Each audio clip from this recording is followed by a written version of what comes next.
Just waiting for it to go on. Okay. I think we're live. Sure, no problem. Give me 1 second. I don't have no intro. It's live on your page. It should be live. It should be live on your. Oh, there we go. Yep, Perfect. should be. All right, hold on 1 second. I'm just gonna share it. Let me send this to Stacy. Thank you so much for doing this, Linda. I really appreciate it as well. Both of you. She's saying thank you, Linda, for doing this. Oh, no problem. We're making some spaghetti and meatballs. Sounds good. Oh man, Sounds good. So bad. I took you away from dinner. I took you away from dinner. All right. Let's see. What's today? Today's the 26th. All right. I'm just gonna get ready to start the show. Good evening, everyone. Today is Tuesday, January 26, 2021. Welcome to the DJ Dani Show on HamiltonRadio.net, stream HR2, which are right now today we are on stream HR1. Normally we are on HR2. I'm joined in on GoToMeeting with the amazing and iconic 1950s singer-songwriter. I have Bobby RYDELL here. Thank you so much for being here. A pleasure. Thank you. Thank you. And we also have my father over here, Doc G. He's co-hosting because he has lots of questions as well as the interview for yourself. So thank you again. Fire away. All right. So where do you want to start? Do you have something you wanted to say just at the beginning? Well, I wanted to ask him, when you originally started out as an iconic singer or songwriter, did you plan on that or did it just happen to you, Bobby? Well, when I was about maybe 6, 7 years old, if I had any talent within me whatsoever, my father was the first one to see it. And he used to take me around to nightclubs when I was 7, 8 years old. I would sing a couple of songs and do some imitations, and people would applaud. And I would say, oh, my God, all I have to do is do this and they do that. What a wonderful feeling. So basically, at that very, very early age, that was kind of like my vaudeville that got me ready for things that were going to happen later on in my life as far as show business was concerned and recording industry as well. And it was just something that's really an amazing story. I mean, and you started just getting all the shows and possibilities. Did you get an agent or did you do it on your own? I'm sorry? Did I get what? An agent? Did you get an agent or did you do it on your own? Well, to make a long story short, a dear friend of mine, Frankie Avalon, called me up one time and he was playing trumpet in a band called Rocco and the Saints. And Frankie and I go back when I was 10 years old. Frankie was about 12. And there was a drummer in the band called Chippy Peters. His real name was Chippy Broncata. And he got sick. And Frank said, can you come in and fill in, to play drums? So I said, yeah, sure, Frank. And there was a band that was playing. They were the top band. They were a band called Billy Duke and the Dukes. And the bass player was a man by the name of Frankie Day. And after we got done our set, Frankie Day came over to me. I was like 15, 16 years old. And he said, I'd like to manage you, kid. I said, I don't know what the hell you're talking about. Talk to my father. So, my dad was there and we shook hands and he became my manager when I was like, I think 16 going. Yeah, well, I was about 15 and a half, 16 years old. And he became my manager and we lasted from about 1956 to a good 14 years. And it was a marvelous relationship and we had a wonderful time and a lot of good things happened for me, and he was a good man. Frankie Day was his real name was Francesco Cocchi. Oh, okay. Yeah, that's Italian. Yeah, sure. I was going to say it sounded Italian. Oh, yeah, provi Italiano, provi. Well, I wanted to start a little bit just with everybody that knows regarding who you are. What would you say your earliest influence to music was, just growing up? Well, when I was 5 years old, my dad took me to a place in Philadelphia called the Earl Theater. And my father loved big bands, and he wanted to introduce me to big band music at that early age. So he took me to see the Benny Goodman Band. It was an afternoon performance, and I'm 5 years old, and the music was absolutely phenomenal. 4 trumpets, 4 trombones, 5 saxophones, piano, bass, drums, rhythm guitar, playing all of the songs from the American Songbook. All of the great songs from back then. And I said to my dad, I don't know who that guy is, Daddy. I said, but I want to be him. And that was the drummer who was playing for the Benny Goodman Band, and his name was Gene Krupa. And I started by playing drums at about 5 years old, and that was all because of seeing Gene Krupa with the Benny Goodman Band. So Back starting in at 19, let me see, back in 1947. yeah. So Yeah. I know that you were also known for being the youngest playing at the Copacabana. You were the headliner, right? When you were I was 19 years old, the youngest performer to ever work at Copacabana. Yeah. What a feather in my cap, for sure. So cool. But you were also 9 when you officially was doing more of like drums, or when you played there. Well, like I said, when I was 5, and my dad took me to see Benny Goodman, Gene Krupa was playing drums, and I said, "That's what I want to be, Dad. I want to be a drummer." And I started playing drums when I was 5, 6 years old, and to this day, I still play. I don't use it in my act anymore, but I still have my kit. I still have my kit downstairs in my music room. Oh yeah, absolutely, yeah. Of course. I have a quick question, just to segue into the drumming thing. Sure. I remember when you did Bye Bye Birdie, that you did this Right. little thing when. Oh yeah, right on the Lots of Living number. Right? Yeah. So that's where your drumming ability was involved before you were. I really don't know why we did that, but I guess the director George Sidney, who was a wonderful man, and he evidently knew that I was a drummer. So that's one particular. There's a lot of people commenting. That's what we're clicking on. See, where ice bop, boom, boom, boom, ba-da, ba-da, ba-da, ba-da. There are chicks, right on the Lots of Living number. Yeah. Wow. Really cool. That's so much fun. I mean, the movie is still iconic to me, Bobby, and I love every part of the movie. It's a great movie. I'm not a movie star. I'll never be a movie star. But if there was one motion picture that, to be in, it was absolutely Bye Bye Birdie. It's a classic.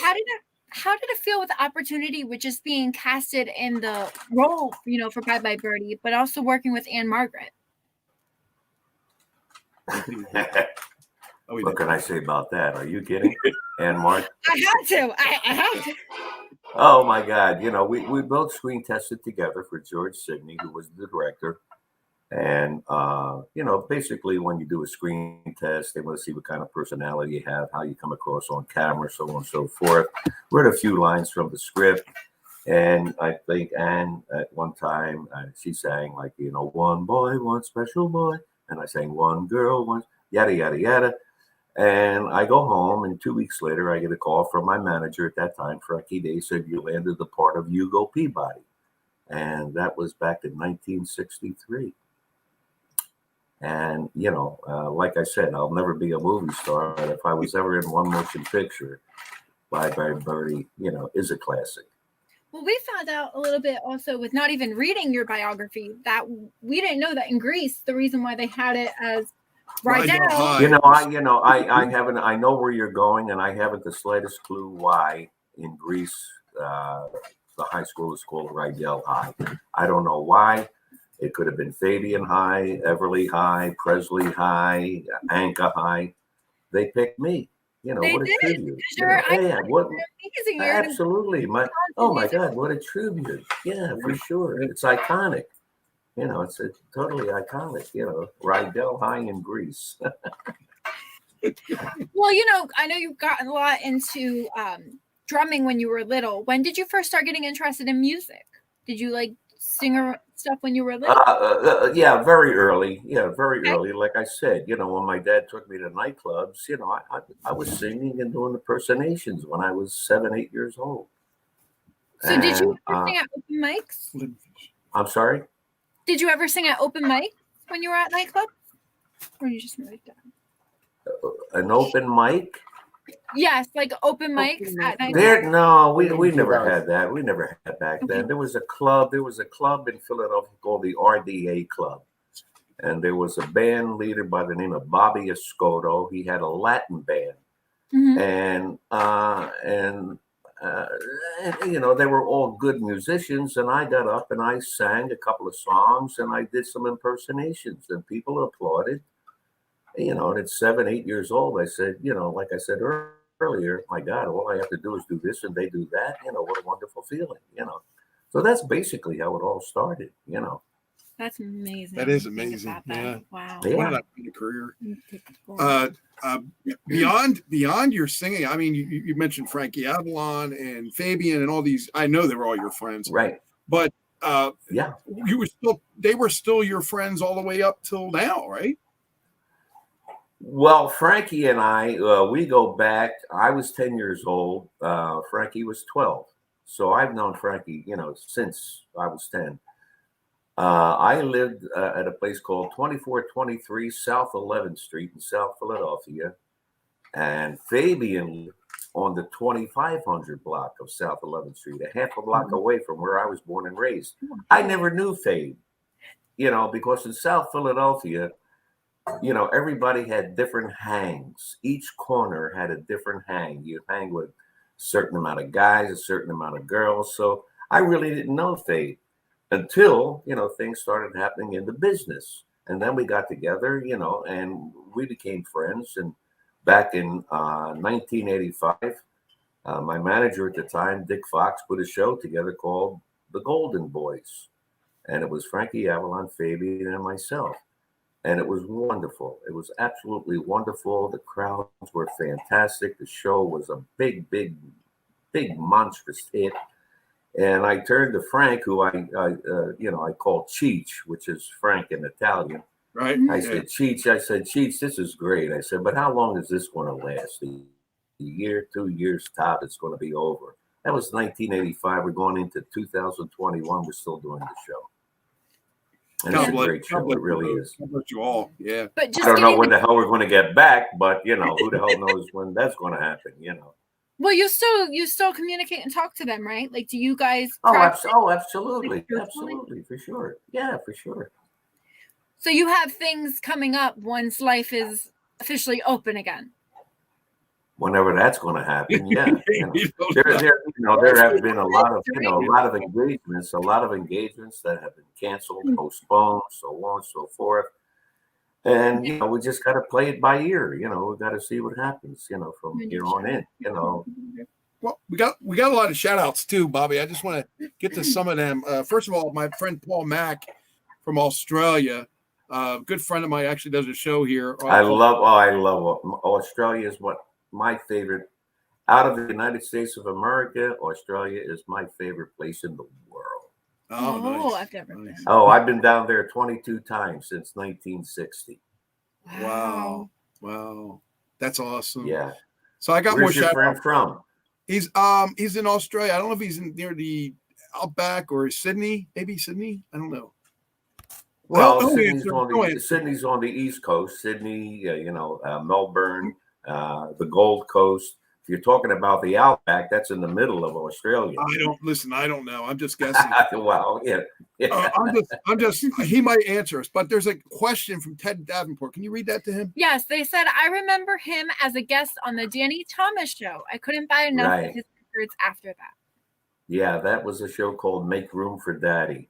Yes. And I was let me see, at that time, maybe 19, 20 years old. And I played a wise guy. On the show. And I was a singer, and Danny Thomas was the headliner at supposedly the Copacabana. And I was a waiter during the show, and he calls me up to sing, and I do All of Me on the show. And Danny Thomas and myself had a great relationship. You know, back then he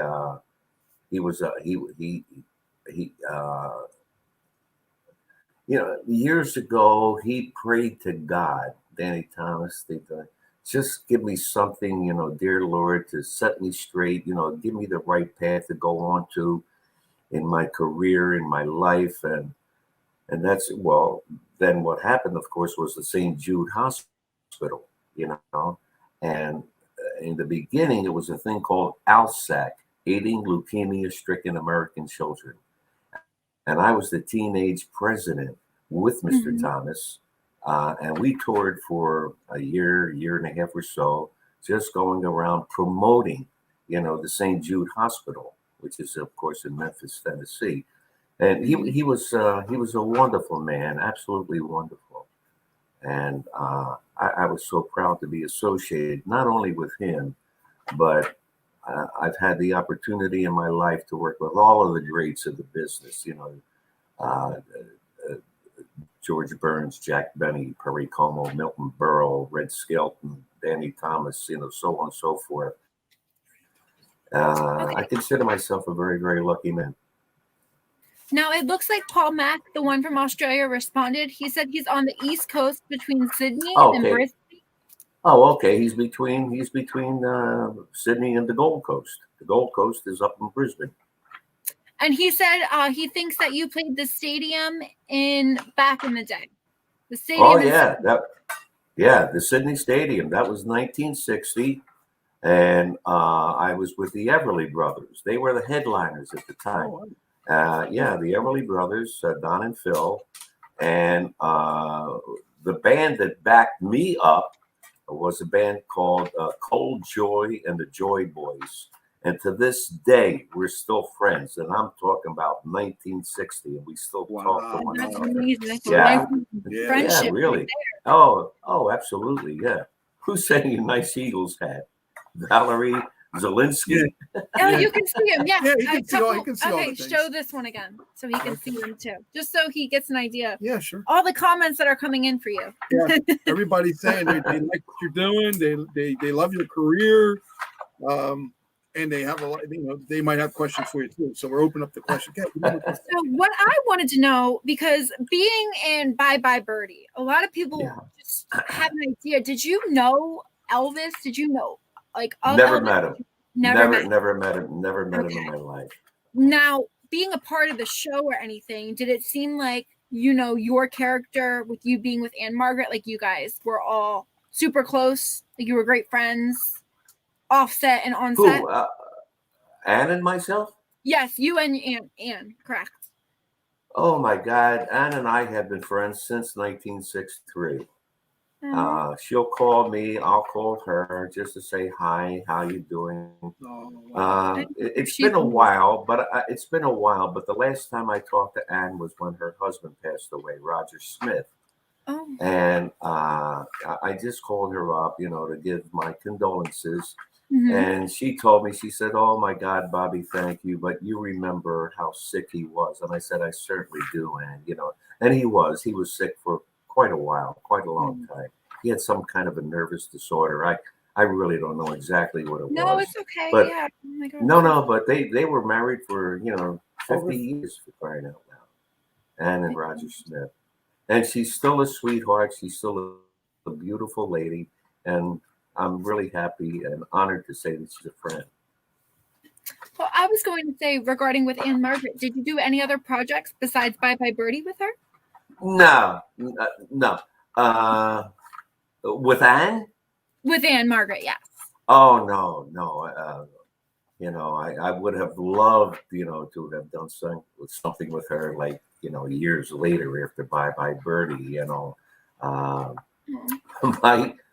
My son, who was working for a toy company, he was saying, Dad, he said, we should make a thing of you and Anne, a doll, like a Barbie, Barbie doll, as Kim McAfee and Hugo Peabody.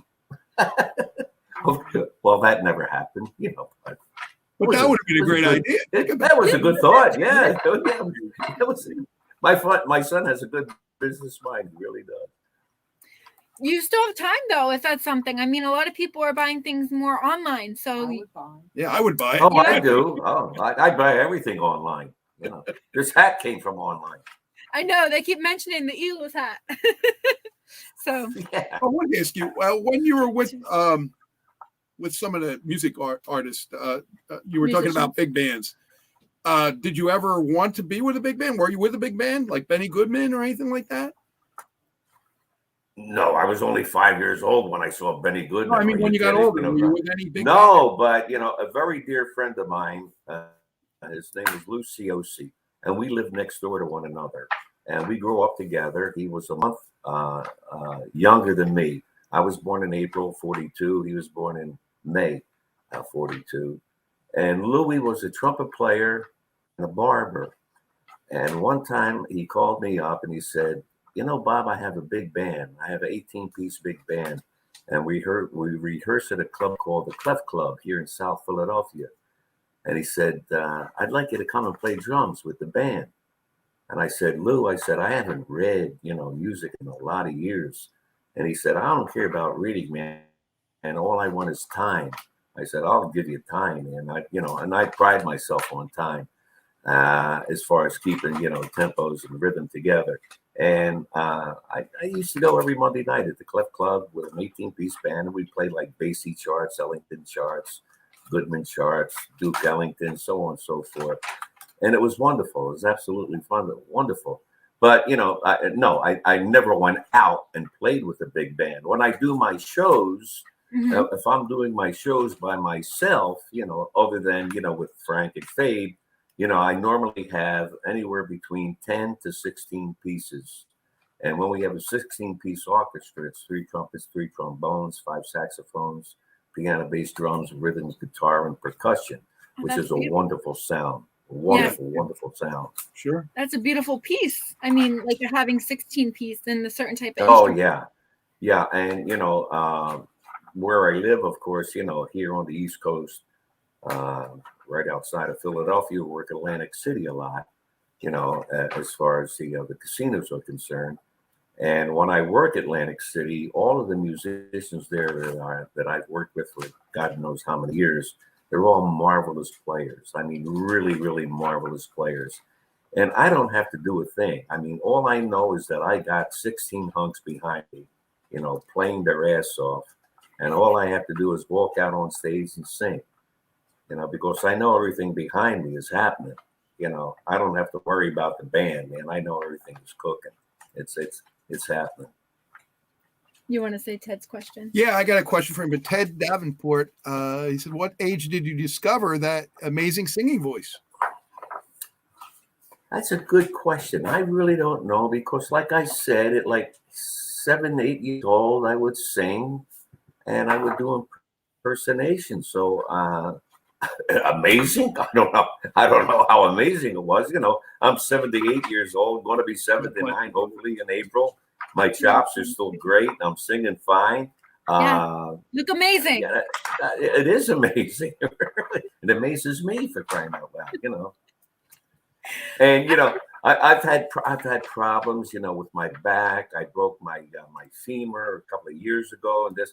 So I really can't stand up on stage all that long. So I sit a lot, and people, a lot entertainers, who are very dear friends, they say, "How the hell do you sing so good when you're sitting down?" They're jealous. I say, I don't know, man. It's just happening, You're blessed. That's why. You could just I guess so, yeah. I'm very, very blessed for sure. That's awesome. Well, I wanted to know a little bit just into your career when you were starting to sing. Who did you have open up for you, if you remember some names? Just getting yourself out there more in the industry. Oh my God. I remember, I don't know if it was maybe it was the very first time at the Copacabana. A female comedian opened up for me, and that was Toadie Fields. Oh, I remember her. I don't know if you remember Toadie Fields. Sure. And she was such a sweetheart. I mean, she came with me to Pittsburgh at a place called the Holiday House in Pittsburgh. Then we went to the Copacabana, and she opened for me, and she was absolutely what a wonderful lady. And then as things happen in the business, you got the highs, the lows, the peaks, the valleys. Then she became, superstar. And I was her opening act at a place called the Latin Casino in Cherry Hill, New Jersey. Yeah. And then from there, we went to the Riviera in Las Vegas. There were, a lot of guys like Stewie Stone, marvelous comedian. We've worked together for, oh, God knows, I don't know how many years. You know, a lot of opening acts that I'm very happy, very proud to be, you know, associated with those people. Of course. Because, you know, the reason being is that if you're the star of the show and you have an opening act that bombs, now you got to go up there and lift the audience from down here to all the way up there. So I always want an opening act that's going to leave them crying, laughing, screaming, so on and so forth. So then when I walk out, all I have to do is let's go, let's hit it, man. Your routine already pumped up, ready to go. Yeah, absolutely. You don't want nobody bombing in front of you. You know? On stage when you perform. Have you had a lot of people that wanted encores, or how many encores have you done in one set? You know what? My first manager, Frankie Day, I hardly ever did an encore. And Frankie always used to say to me, leave them wanting for more. Don't do an encore. Oh. So whatever my last tune was, you know, the band played bow music, I was off. You know. Okay. No, so you never did an encore. But back then, no, I never did. Okay. Today, every once in a blue moon, yeah, you know, I'll do an encore. I mean, if it's that, yeah, for sure. Now I have a question for you. On your song repertoire, the songs that you've done over the years, what is the one most requested? Is it Wildwood Days, or is it something? No. My signature song, my opening music, my bow music is Volare. That's my signature song. Right. Yes, okay. Everybody yeah. Well, everybody loves all the songs. Well, you've got you have so many different songs. I mean, really, you do. Yeah. My first hit record was the summer of 1959. It was a song called "Kissin' Time." And that was my very first hit record. And then from there on, we had, you know, my God, a lot of, you know, chart records. I never had a number one in Billboard or Cashbox. Never in none of my, you know, hit records, my million sellers, which were three, Wild One, Volati, and Forget It, never went to number one. All went to number two in Cashbox and in Billboard, you know, the trade papers. Is there a way we can make it go to number one this year? Is there a way you can always sit. You could go back in a race, you know. Time machine. Yeah, right. Time machine. Oh boy, wow. No, I mean, if you get into some of the lyrics for some of your songs, where do you feel as if your inspiration came from? You know what? When I was with Cameo, which later became Cameo Parkway, my boss was a man by the name of Bernie Lowe. He was the president of the company, and Cal Mann did most of the lyrics. And, you know, they would just throw a piece of music up to me. And whether it be Kissin' Time, Wild One, We Got Love, Swingin' School, so on and so forth. And I just went into the studio and recorded the stuff. You know, I didn't know, you know, they sounded good to me. Everything sounded good, you know, that when we recorded, you know, I didn't know what was going to be a hit, what was not going to be a hit, you know. But I was very lucky to be associated with Cameo and Cameo Parkway. It was a great independent label in Philadelphia, and produced not only me, but my God, we had, you know, Chubby Checker was on the label, the Dovells, the Times, Dee Dee Sharp. You know, it was a great label, you know, back then. And there was one thing about Cameo and the Motown sound. When you dropped the needle on the record, you immediately knew that it was either a Motown record or a Cameo record. It had the distinct sound. You know, Cameo and Motown had a distinct sound when you drop the needle on a record. Now, Bobby, could you take me a little bit through your songwriting process, even if it's till this day? I never wrote. I didn't write anything. Oh, okay. You just sang it. No. I just, you know, whatever they put in front of me, lyrically, musically, you know, I never wrote anything. Oh, okay. If I wrote a lot of the songs that I recorded, I'd be in Tahiti right now, laying on a beach somewhere. Yeah, somewhere with Bo far Derek away from or whatever. Yeah, no mask, maybe either. Maybe, just maybe. So. And no masks. Yeah, no, please give me a break, please. Do you have merchandise or any information? Yeah, if anybody, I have a book out. It's called Bobby Rydell, Teen Idol on the Rocks, A Tale of Second Chances. And you go to BobbyRydell.com, and there's all kinds of merchandise. There's hats, there's coffee mugs, keychains. You can buy the book. So you just go to BobbyRydell.com. Oh, I didn't know you. I love coffee, so I definitely would get a coffee mug. Yeah, me too. I gotta have my coffee. I have 2 cups of coffee in the morning. I like that because it makes me go to the bathroom. I mean, that's what you got to do. That's the way that you go. That's absolutely, yeah. Because if you don't, you can be a very mean person. So you got it. So Ted Davenport said, "What type of song did you prefer?" Good. Well, like I said, my dad first took me when I was 5 years old to, see the Benny Goodman Band. I love the songs of that particular era, like the, oh my God, the late 30s going into the early 40s, the songs from the American Songbook. I love, not only the songs that I have recorded, of course, which I do on stage, but I'd like to do other things as well from the American Songbook. And if I do those particular songs, which I do, they're basically songs from Mr. Sinatra, who I had the extreme pleasure of meeting when I was 19 years old at the Copacabana. Wow. Frank Sinatra. So cool. Yeah. Cool. Did you ever get a chance to sing with him? No, I wish. My God, I'd probably be pretty scared, But he, when I first met him, he was at the Copa, and he was sitting with 4 people, and the 4 people were Sammy Kahn, Jimmy Van Heusen, who are marvelous lyricists, songwriters, Richard Conte, great actor, and Joe DiMaggio. And Jules Bedell, who was the owner of the Copa at the time, he hit Sinatra on the shoulder and he said, "Frank, I'd like you to meet the kid." And Sinatra stood up with those blue eyes and he put his right hand out and he said, "How you doing, Robert?" He called me Robert. I said, "Fine, Mr. Sinatra, how are you?" He says, "I'm wonderful. Would you care to join us?" I sat there like in Italian, we call it a mamaluke. I didn't say 2 words. I was in awe, And that was the first time I met the old man, and he was, he was marvelous, absolutely marvelous. I got a picture with him.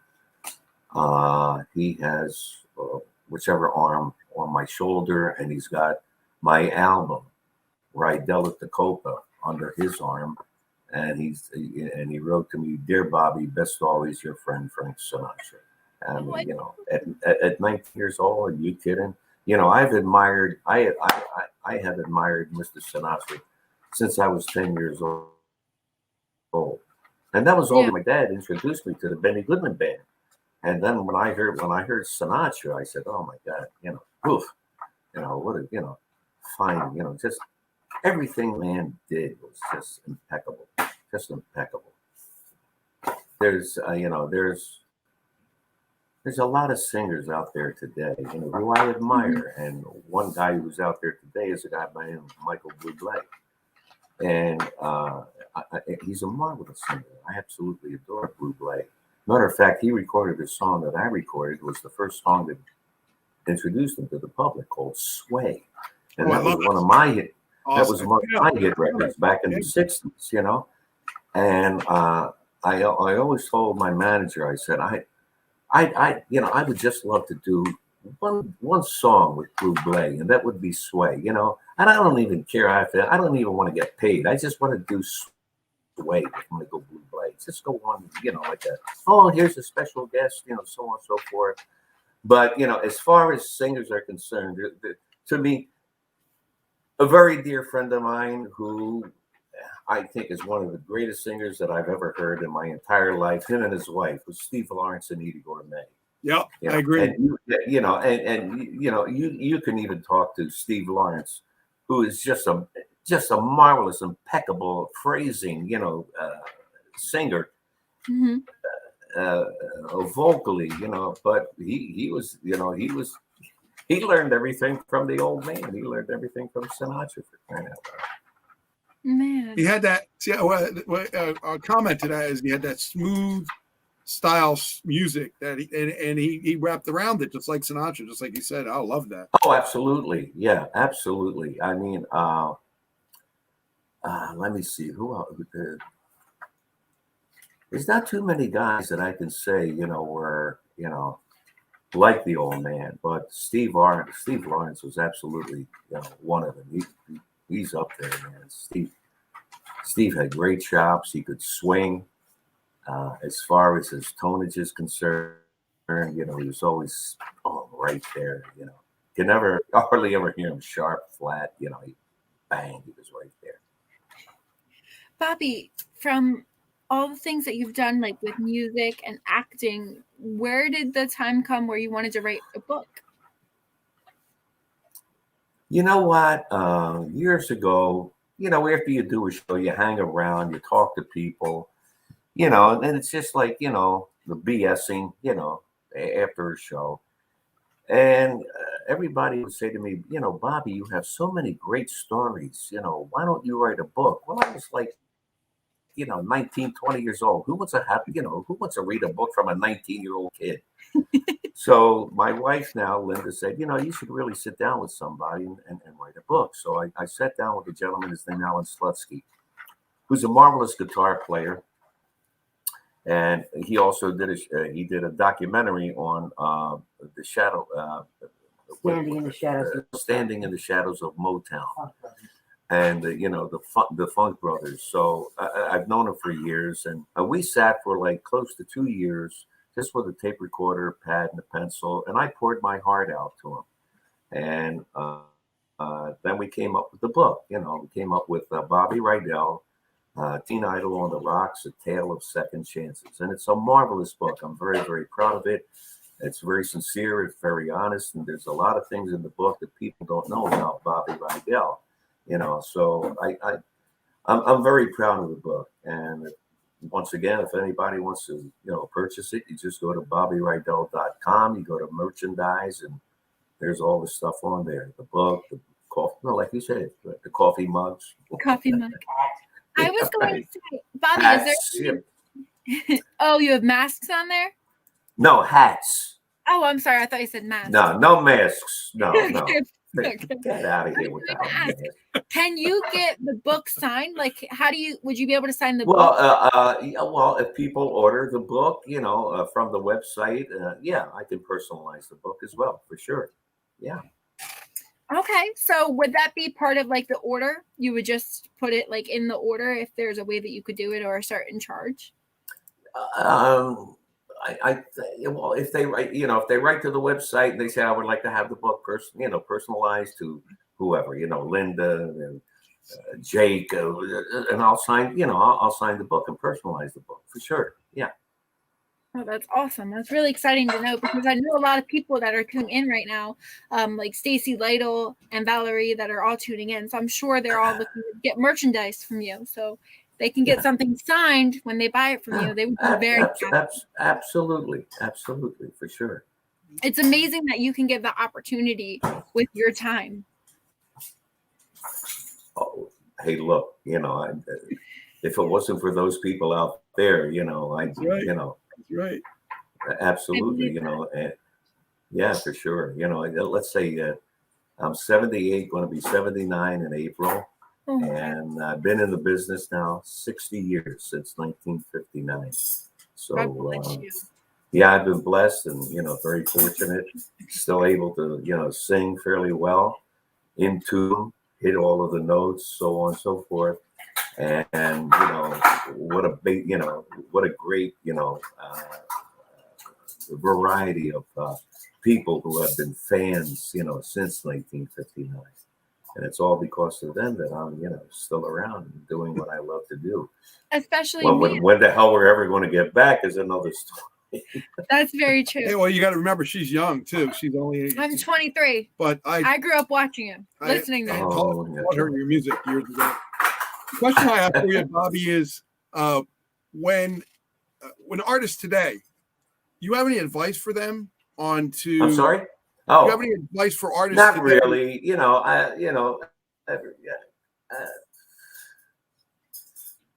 What can I say? When I mentioned earlier that my dad took me to, the nightclubs when I was 7, 8 years old, it was kind of like my vaudeville. They got me ready for things that were going to happen later on in my life and my career as far as show business, recording, so on and so forth. And I would just say, if you have any talent whatsoever, just try to nurture your craft. There's a lot of people liken me to the Justin Bieber, of yesteryear, and God bless him, man. God bless him. He's a very talented guy, but things that happened to him overnight, when he was like, I don't know what, 15 years old, and then bang, all of a sudden he's making millions of dollars. I don't know how you can handle that, as a 15-year-old kid, My God, when I was making $3,000 a week, I said, wow, man, I used to go to school with 3 pennies, to buy 2 cents. It was 2 cents. 2 cents, 2 cents, the Catholic school with the nuns, 2 cents for pretzels and 1 penny for the pagan babies. And I still, to this day, don't know who the hell the pagan babies are. We used to put a penny in a box for the pagan babies. Okay. I thought that was a food. I didn't know what that was supposed to be. No, it was a box. Donate a penny for the pagan babies. Well, it paid for them, I'm hoping, maybe. Say what? I said I'm hoping it paid for them.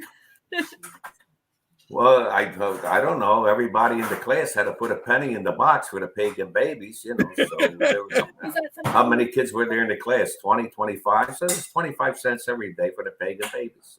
There you go. I don't know who the hell they are. Yeah.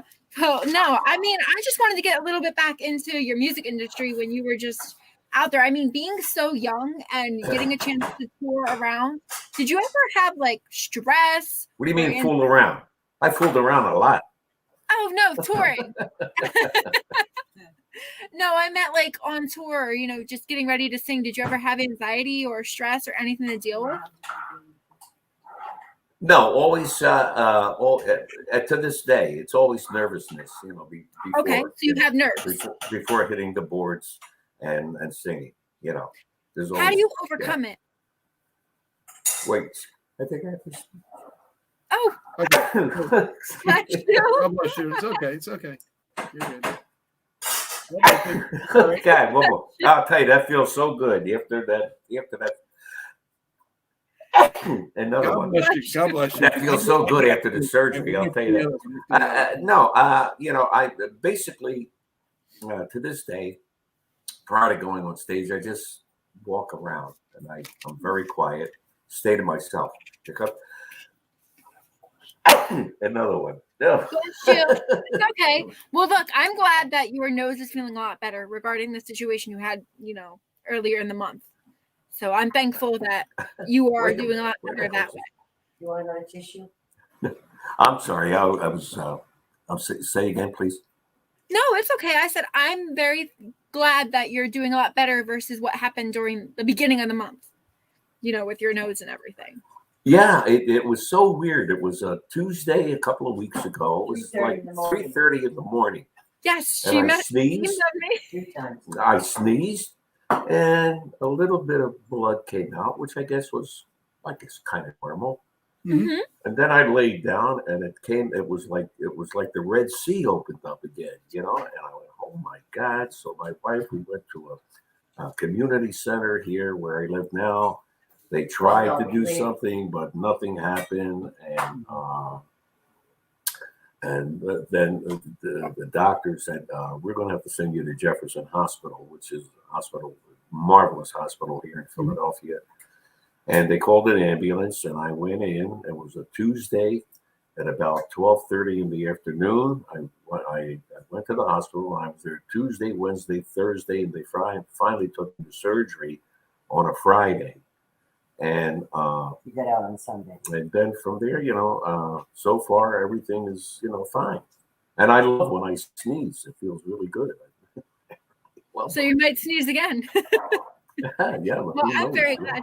That's really exciting. I mean, it's amazing of everything that you've done since you were little. I mean, right now with Corona, it's hard for a lot of people to go out there and do anything. So what have you been doing best for yourself and your fans? I'll tell you the truth. My wife and I, we go out all the time. Good. We don't give two shits about the Corona. We're not going to get no vaccine. We don't care. George Carlin does a great thing. If you ever go on YouTube, listen to George Carlin about your immune system and germs.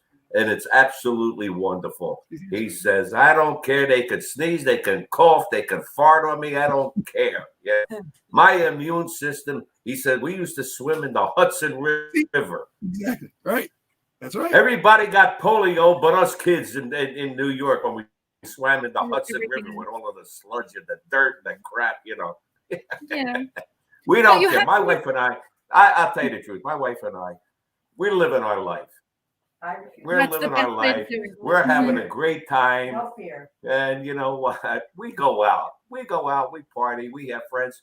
We do the stuff. We do the mask. We do the social distancing and all of that stuff. But you're But thankful the rest of it is all bullshit. It's all friggin' bullshit. I love them. Well, we do the mask. And Dr. Fauci's another one who's bullshit. All he cares about is the almighty dollar. No. That's all he cares about. Him and Bill Gates and Soros and all of those other. Man, you're right on board with me, brother. Oh my gosh. Thank you ever so much. I'm gonna let Linda know. Christ, they should all drop dead. That'd be wonderful. How are you handling And technology? if there's a virus out there, I hope they all get it. Well, they all get it. Yeah, let them all get it.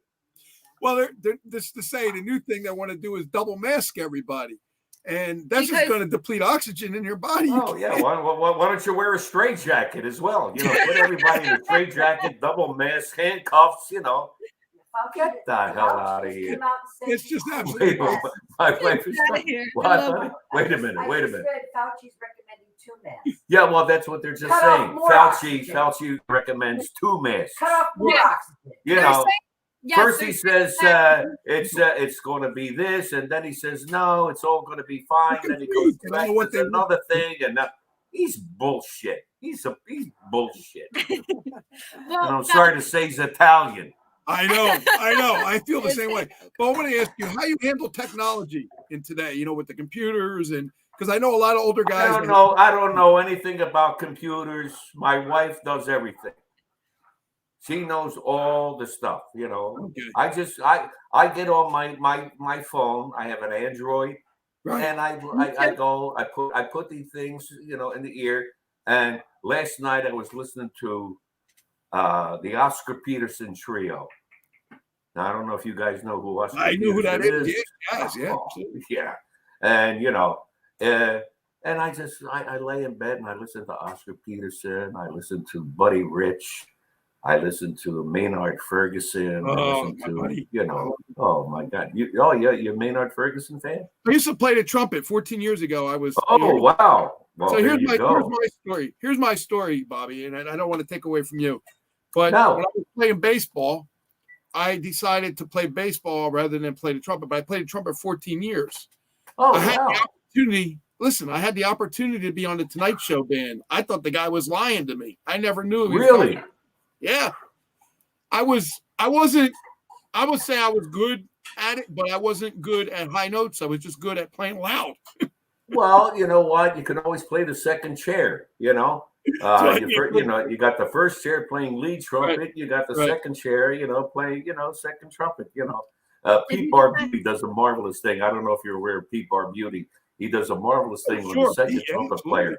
He's too funny. He's too funny. He really is. And I've worked a lot with Pete as well. But I remember I was in high school at a place called Bishop Newman High School Mm-hmm. in South Philadelphia. And there was a place in Philadelphia called the, oh God, it was a great, what the hell's the music hall in Philly? You know, it's still there, you know. Scioli's? No, the music hall on Broad Street. Oh God. Anyway, I cut school. Mm-hmm. I cut school because there was a 3 o'clock in the afternoon performance, and Academy Music. and it was the 4 freshmen, the original 4 freshmen. I remember them, yeah. And the place was called the Academy of Music, which had like the best acoustics you can ever hear anywhere in the world. And so the opening act was the 4 freshmen with Bob Flanagan playing trombone, and the headliner was Maynard Ferguson with the big band. And and I, since 5 years old, I just love big bands, and how the big bands, started to evolve, from the days when they were playing, T for two, two for T for two. And then you hear Maynard Ferguson doing like paw, paw, paw, paw, paw, paw, They get the high notes. Yeah, right. Yeah, it was great. Oh my God, are you kidding? Brings back a lot of memories. A lot of memories for Bobby and I know that because I grew up in the 60s, Bobby. I'm 59, but I mean, you've got some years on me, but I still grew up in that big band era, 50s, Yeah, 60s. for sure. We still played in the 60s and 70s a little bit. Yeah, So, yeah. Amazing. yeah, great music. Great. Did you ever work with the Wrecking Crew, by the way? Because they did a lot of the 60s songs. They did the bass of a lot of 60s songs, big hit songs. The only who was the girl? She played bass for the Wrecking Crew. Carol something. Carol K. Yeah, that's who it is. Was that her name? Carol K. I worked with when I was with Capitol. I recorded a song that was written by Milton Berle. And it was at the Capitol Studios in L.A. and Carol Kay was playing Fender. She was playing Fender bass, not an upright. I don't even know if she ever played upright because she always played, the electric bass. Right. And Louis Belson was playing drums on the date. And Milton Berle wrote the lyrics and the melody of the song called "You Got to Enjoy Joy." And it's a big band chart, and it swings its ass off. It's a great chart, and you can, if the Capitol years, Bobby RYDELL, and You Got to Enjoy Joy's on there. We released it as a single, but it was too hip for the time. It was very, very too hip for the time. But it was a great tune written by Mr. Berle. You Got to Enjoy Joy. Now, see, I never knew he was a songwriter. Yeah. Comedian. Yeah, he wrote quite a few tunes. Wow. Ted Davenport's got something. He says that he collects big band. What's it say? Remotes. If you would like some, we'd be happy to send him copies of them to you. Oh, that'd be wonderful. Yeah, sure. There you go. Yeah. Just You're send them to my website. Yeah, well, for sure.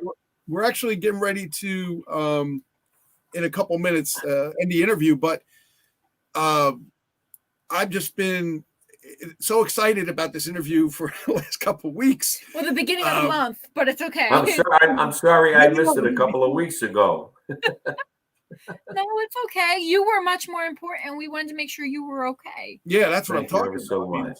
Thank you. I wanted to make sure you're okay, and I'm just looking forward to the interview so much because of all the things that we want to ask you and all the. I'm sure we can't get to all of them, but we got to most of them.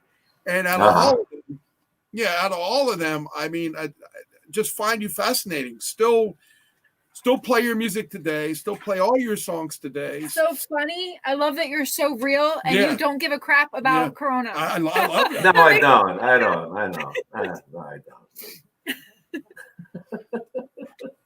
I'm just going to be honest. That's the truth right there. But Bobby, before we get ready to end the show, if you can give out your website again, where people can get merchandise and your social media.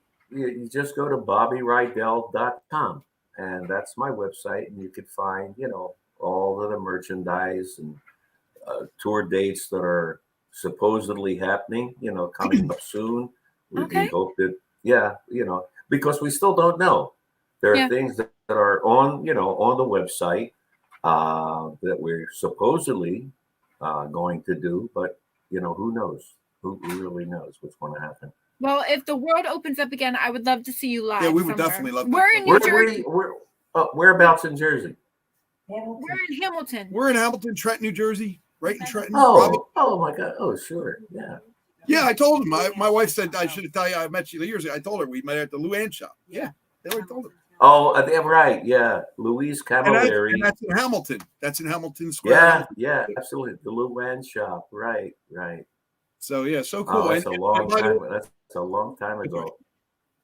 Yes, so that's where we are. But I definitely, hopefully, when the world opens up, I could have you live either in the studio, or something where I could actually officially meet you. Hello.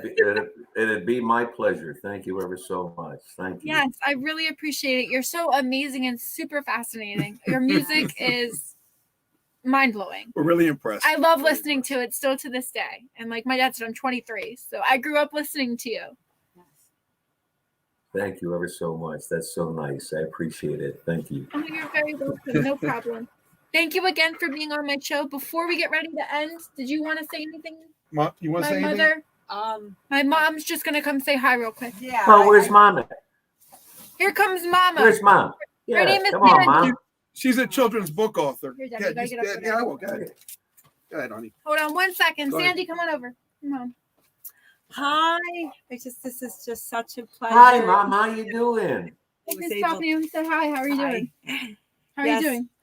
I'm doing good. And yes, this is Good. so exciting. I'm so glad that my daughter and husband were able to interview you. Yeah, I'm sorry that it took so long, but I was incapacitated, No, it's okay. Well, Incapacitated. Yeah. Yeah. I was going to say, I was, going out with my husband back in the day when you were at the Luann shop. And, Wow. Yeah, my mom. To this day, we're still in touch with Louise's daughter, Debbie Camilleri. Yeah, what a sweetheart. Yeah, they were a wonderful family, just a wonderful one. And my God, it goes back, to 1959 for crying out loud. We've been friends. Yeah. Well, I complete honor meeting you. Like I said, I will meet you when I'm in Philly next time. You got it. We're gonna for sure. I'm always in Philly. If we're ever back into one of the casinos in Atlantic City, gotta come, make yourself known, so on and so forth. Absolutely. Say hello. Of course, I'll come. I'll have my own little VIP pass, and I'll come meet you. Absolutely. Thank you. You got it. You're right. Thank you, and thank you again, Linda. Thank you ever so much. Thank you, Linda, as well. Now they're thanking you, Linda. Oh, you're welcome. And she says, "You're welcome. Thank you ever so much." And don't forget, wear your mask, do your social distancing. That's all fine and good. The other bullshit, forget about it. Right. Yeah. Enjoy your life. Enjoy your life. Talking to And me? don't double mask. Okay. You're talking to me? I'm just saying. Are you talking to me? That's what happened one time. Robert De Niro he met Marcel Marseille, and he said to Marcel, "Are you talking to me?" You remember who Marcel Marseille was? He was the mime. He never the talked. mime. Marcel Marseille. Yeah. Are you talking to me? You talking to me? I love it. Thank you Okay, so much thank you for so the much. amazing interview, Bobby. Wonderful. Thank you ever so much. Everybody stay well, stay safe as much as you can, and don't go for all the bullshit. Just live your Or life. you know what you should end it on? You should end it on don't watch the news at all.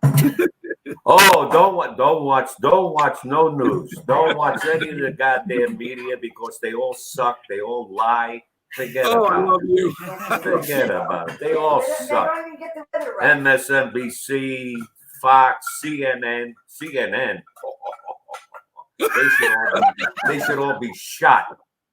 Every one of them should all be shot. Oh my God. Okay, Bobby. We'll talk to you. Enjoy your dinner. Thank you. All Yeah, right. we're gonna have some spaghetti and meatballs. Go enjoy. Go enjoy. Good. Thank Manja, you. Grazie, grazie. State Oh, buone. Manja, manja. Manja, manja. Mangia, mangia, figlia mia. Okay. Thank you.